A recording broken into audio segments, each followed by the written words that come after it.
अस्सलामुअलैकुम नाज़रीन, मैं हूं अतीक रहमान और आप देख रहे हैं मेरा डिटेल चैनल। नाज़रीन, आज मुझे ख़ास मौजू पे बात करनी है, लेकिन उससे पहले जो आप टेलीविज़न देख रहे हैं, सोशल मीडिया देख रहे हैं, उस पर आप लड़ाई देख रहे हैं सुप्रीम कोर्ट और हुकूमत के दरमियान।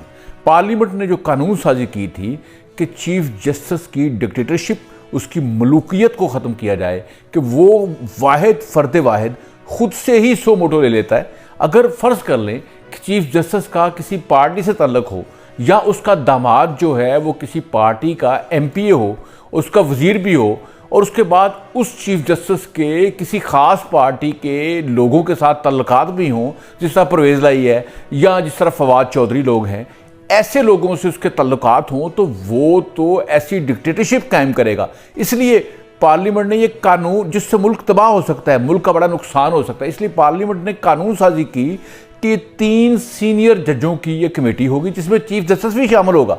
इसमें कोई सुप्रीम कोर्ट के इख्तियारात को कम नहीं किया जा रहा, बल्कि चीफ जस्टिस की डिक्टेटरशिप और उसका जो मतलब वो अपने आप को खुदा समझने लगता है, जिसका मर्जी वो सो मोटो ले लेता है, जिस पे नहीं मर्जी नहीं लेता, जिस पे उसके घर वाले कहते हैं कि सो मोटो ले लो तो वो ले लेता है, जिस पे उसकी बेटी कहे या बीवी कहे या उसका कोई रिश्तेदार कहे या दामाद कहे या बेटा कहे तो वो सो मोटो ले लेता था। ये हमने इफ्तिखार चौधरी के दौर में भी देखा है और साकब निसार के दौर में भी आपने देखा होगा। लेकिन अभी भी आप ये देख रहे हैं कि चीफ जस्टिस बड़े ख़ास केसों में ख़ास पार्टी को फ़ायदा पहुँचाने के लिए सो मोटो लेते हैं और उसमें वो अपने जो हमनवाज जजों को शामिल करते हैं। और आप ये देखें कि पहले तो सिर्फ वो 2 हमनवा हुआ करते थे, जस्टिस मुनीब और एजाजुल हसन साहब, लेकिन इस वक्त चीफ जस्टिस ने अपनी पूरी ताकत का मुजाहरा कर दिया है। पूरे 8 जजों का पैनल बनाया है और 8 और 7 का मुकाबला है। इसका मतलब है कि 7 जो जज हैं वो इन 8 जजों के हमनवा हम ख्याल नहीं हैं, और वो 7 है, ये 8 है। पहले मेरे ख्याल में वो 8 थे, एक इन्होंने तोड़ लिया उनका, और अब ये पोजीशन बन चुकी है। ये देखें, आज जो वज़ीर कानून हैं आज़म नज़ीर ताड़र, उन्होंने माफ़ी मांगी है कि जो 2 जूनियर जजों को हमने एक समझौता करके चीफ जस्टिस के साथ उनकी हमने सुप्रीम कोर्ट में अपॉइंटमेंट की है, उस पर माफ़ी मांगी है। हमें वहाँ पे उसी वक्त स्टैंड लेना चाहिए था हुकूमत को भी, और मैं भी कहता हूँ उस वक्त इनको पूरा स्टैंड लेना चाहिए था। और ये 2 जूनियर जज जो अपॉइंट किए गए हैं पिछले दिनों, इनकी अपॉइंटमेंट नहीं करनी चाहिए थी। हालांकि बड़े नर जज जो हैं अतर मनल्ला, वो हुकूमत की तरफ से मतलब जो हाई कोर्ट इस्लामाबाद में बड़े अच्छे फैसले, उन्होंने सियासी मामला में बिल्कुल दखल नहीं देते, वो भी सुप्रीम कोर्ट में गए हैं, लेकिन इस पर माफ़ी मांग चुके हैं। लेकिन इससे हट के मैं आज ये जो जजों की और हुकूमत की लड़ाई है, इसका अंजाम देखिएगा भयानक होगा और बड़ा, और इससे पहले भी बहुत दफ़ा इस तरह के भयानक अंजाम हुए हैं। मतलब अगर पार्लियामेंट ने कानून साजी नहीं करनी, कानून नहीं बदलने, तो फिर पार्लियामेंट को छोड़ दें, फिर ये हुकूमत भी जज ही कर लें, ये जो चीफ जस्टिस हैं ये खुद ही सारा कुछ कर लें। सीपैक को ये देखें, IMF के साथ एग्रीमेंट भी ये देखें, सऊदी अरब के तरले भी ये करें, उसके बाद फिर जनाब UAE के तरले भी ये करें, अमेरिका के भी तरले ये करें, मुल्क की इकॉनमी भी ये ठीक करें। जो मुल्क का बेड़ा गर्क इमरान खान ने किया है पौने 4 सालों में, मुल्क में जो आग लगाई है, जो करंट अकाउंट डेफिसिट छोड़ के गए हैं, जो सरको डेट बिजली का छोड़ के गए हैं, जो गैस का छोड़ के गए हैं, उसके बाद पाकिस्तान की तारीख के सबसे ज़्यादा कर्जे ले गए हैं। मुल्क के पेट्रोलियम कंपनी का अनपेड 700 बिलियन था और मुल्क की सिर्फ एक्सपोर्ट बढ़ाने के लिए मुल्क का बेड़ा गर्क किया गया और 400 अरब उन लोगों को 1% पे लोन दिया गया जो मुल्क के बहुत बड़े माफिया हैं। वो टेक्सटाइल इंडस्ट्री से भी हैं और दूसरी इंडस्ट्री, वो इससे कंस्ट्रक्शन इंडस्ट्री में भी लोग हैं वो वाले। तो बेड़ा गर्क किया, तो सारा कुछ वो चीफ जस्टिस कर ले और अपने साथ जो है एजाजुल हसन और जस्टिस मुनीब को बिठा ले। जिस तरह वो साकब निसार जो था वो सड़कों की लुक जाके चेक करता था, हॉस्पिटल्स में पानी चेक करता था, मरीजों की हालत चेक करता था, जेल में कैदियों को चेक करता था, वो फिर चेक करता था हॉस्पिटल्स में दवाइयाँ खारिज हैं कि नहीं है। वो मतलब ऑडिट अफसर बन गया हुआ था मुल्क का साकब निसार। और इस साकब निसार एंड कंपनी की वजह से हमारे मुल्क को बड़ा नुकसान हुआ है। और आप 2017 और 18 में देखें, जो बच्चे उस वक्त 2017-18 में अभी उनको होश नहीं थी, वो अपने बड़ों से पूछ रहे हैं कि 2017-18 में महंगाई का रेट क्या था, मुल्क में इन्वेस्टमेंट आ रही थी, सीपैक हो रहा था। वो 2017 से पहले जनाब दहशतगर्दी जो थी वो बहुत ज़्यादा मुल्क में थी, वो ज़ीरो की गई, ख़त्म की गई। मुल्क में 20-20 घंटे बिजली जाती थी, वो ठीक की गई। गैस के नए टर्मिनल लगाए गए, LNG के टर्मिनल से गैस एग्रीमेंट किए गए। और पाकिस्तान में मतलब महंगाई की शरह बहुत लो थी। और आप देखें 10-10 रुपये किलो जो थी सब्जियात थी, दालें सस्ती थी, आटा बहुत सस्ता था। उसके बाद पेट्रोल 65 रुपये, 80 रुपये, 87 रुपये तक था। मतलब ये हालात थे। ये मैं उन बच्चों को बता रहा हूँ जो उस वक्त बिल्कुल नौमलूद थे, छोटे थे, उनको बिल्कुल अक्ल मत नहीं थी। वो बड़े हो गए हैं और उन्होंने फिर रिकॉर्ड तरक्याती काम भी किए थे। ये मोटरवेज, ये नए एयरपोर्ट्स, उसके बाद सी पैक के रूट्स जो उनसे उन्होंने किए हैं, फिर अंडरपास, फ्लाईओवर, पंजाब के हर शहर में मेडिकल कॉलेज, मतलब यूनिवर्सिटी, सस्ते बाजार और मतलब बड़ा काम किया उन्होंने।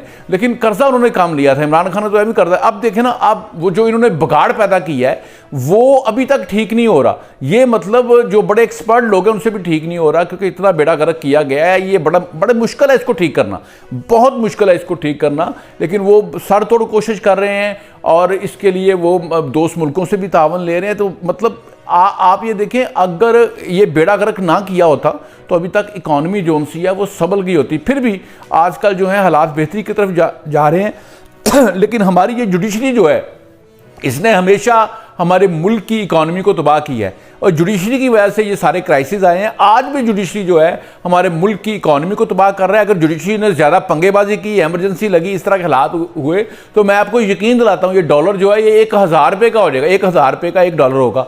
मैं 500-600 का तो कहीं नहीं गया, 1000 का हो जाएगा। मैं आपको बता रहा हूँ ये वाला।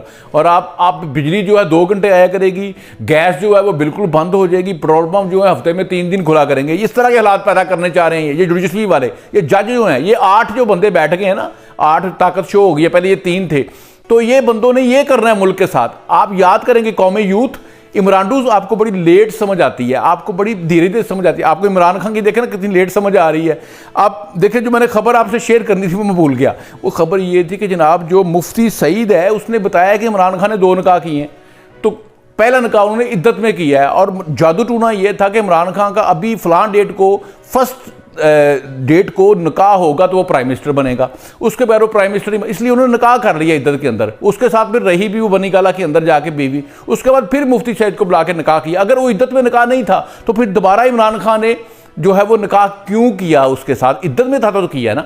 इसलिए जो सोशल मीडिया पे जो मेरे कौमी यूथ के बच्चे हैं, बच्चियाँ हैं, जो ये प्रोपेगेंडा कर रहे हैं, जो उस पर फिर मरियम को बीच में वो मतलब खामखा उस पर कीचड़ उछाल रहे हैं और PMLN के लोगों पे कीचड़ उछाल रहे हैं। असल बात समझे ना, ये चिल्ला था, ये टूना था, ये जादू था कि प्राइम मिनिस्टर इमरान खान बनेगा अगर इद्दत में निकाह होगा फलां डेट को, तो वो तो प्राइम मिनिस्टर बन गया। लेकिन मैं ये कहता हूँ अगर बुशरा बीबी की वजह से इमरान खान प्राइम मिनिस्टर बना था तो फिर ये हमेशा प्राइम मिनिस्टर रहता, क्योंकि ये बीवी तो अभी भी उसकी है। फिर ये 3.25 साल बाद इमरान खान को निकाला क्यों गया? इसको प्राइम मिनिस्टर उससे धक्के देके क्यों निकाला गया? ये डायरी पकड़ के जो गया था, जो इसकी पार्टियां खुद इसके खिलाफ हो गई थी, जो अब्बू इसके खिलाफ हो गए थे, फौजी इसके खिलाफ हो गए थे, स्टैब्लिशमेंट इसके खिलाफ हो गई थी, उस वक्त सारे लोग इसके खिलाफ हो गए थे क्योंकि इसने मुल्क का बेड़ा गर्क किया था, इकॉनमी तबाह की थी। अगर तो इमरान खान इतना अच्छा होता, इतना मतलब अच्छी हुकूमत कर रहा होता, तो यकीन जाने फिर इसको इस तरह से रसवा होकर ना निकलना पड़ता। और जो बुशरा बीबी है उसका जादू टूना और ये जो रूहानियत है इतनी अच्छी होती, इतनी सच्ची होती, तो इमरान खान जो अपनी टर्म तो कम से कम 5 साल तो प्राइम मिनिस्टर रहता।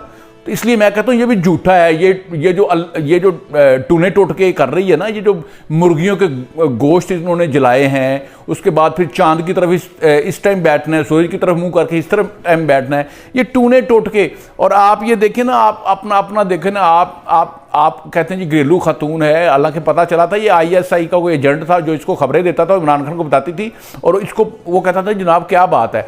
उसके बाद जनाब आप ये देखें ना, उसकी ऑडियो कॉल देखें जो एक मुलाजिम को डांट रही है कि आप तोशा खाना की तस्वीरें को बना रहे हो। फिर एक और कॉल पकड़ी गई जो मलक रियाज की शायद बेटी के साथ थी, इस तरह की कॉल थी, उसमें उन्होंने 5 कैरेट का डायमंड मांगा। उसके बाद जनाब एक और कॉल थी बड़ी खतरनाक जुल्फी बुखारी के साथ। वो मैं किसी गैरतमंद हस्बैंड को वो बातें सुने तो वो डूब मरे।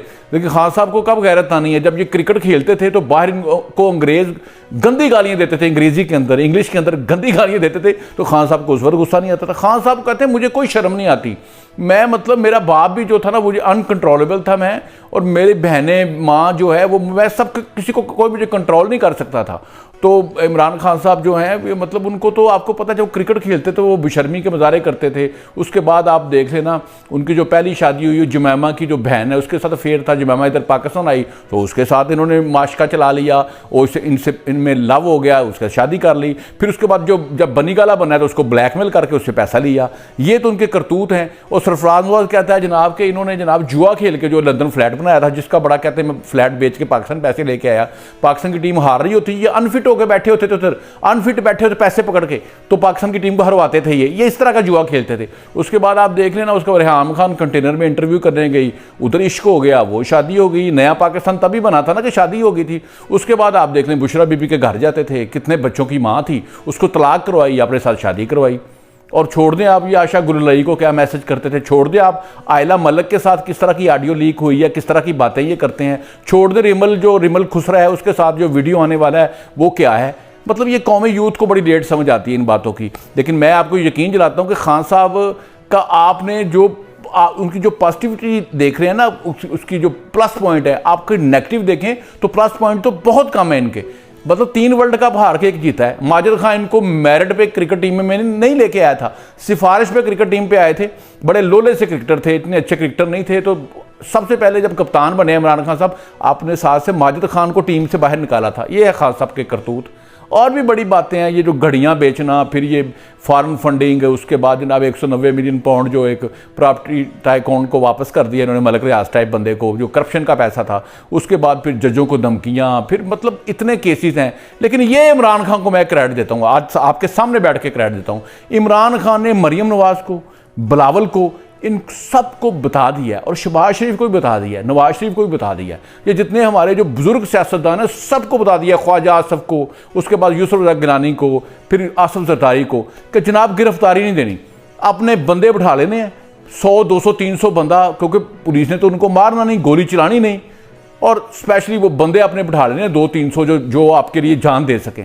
तो वो हर पार्टी में है जान, तो आपने गिरफ्तारी नहीं देनी आज के बाद, और गिरफ्तारी कभी नहीं देनी। और जमानतें फिर आपकी जज खुद लेंगे, फिर जाके अदालतों पे भी चढ़ाई करनी है, एहतजाज करना है, वकीलों को इकट्ठा करना है, उधर ले जाना है, और उसके बाद आपने गिरफ्तारी नहीं देनी। इस बात पे मैं क्रेडिट देता हूँ। इमरान खान ने हमारी नई आने वाली सारी कैद को बता दिया है। आप पे कोई केस दर्ज हो, आप पे कुछ भी हो, आप पे मतलब किसी किस्म का कोई इल्ज़ाम हो, लेकिन आपने गिरफ्तारी कभी नहीं देनी। गिरफ्तारी देंगे तो पता चल जाएगा आप नशई हैं, आप पता चल जाएगा आप शुगर के मरीज़ हैं, आप बवासीर के मरीज़ हैं। गिरफ्तारी देंगे तो पता चल जाएगा आप में क्या क्या नकाइस हैं। गिरफ्तारी देंगे तो पता चल जाएगा आप एसी के बगैर सो नहीं सकते। खान साहब तो वैसे ही गर्मी में एसी के बगैर सो नहीं सकते। धरने में आपको पता है गाड़ी भेजी थी हुकूमत ने, इसमें सो जाओ, क्योंकि वो तो एसी के बगैर सो ही नहीं सकते। इसलिए नाज़रीन, इमरान खान ने सबको सिखा दिया है, गिरफ्तारी नहीं देनी और कानून की, इंसाफ की धज्जियां उड़ानी है, अदालतों को अपने माथे कर लेना है। लेकिन इन हमारी अदालतों को जो इमरान खान के आगे सरनडर हैं, उसके आगे झुकी हुई है, इनको शर्म आनी चाहिए। इंसाफ हमारे मुल्क में जो है वो इमरान खान की ताकत के नीचे है। नाज़रीन, आज का वीडियो को आपको अच्छा लगा होगा। पाकिस्तान जिंदाबाद।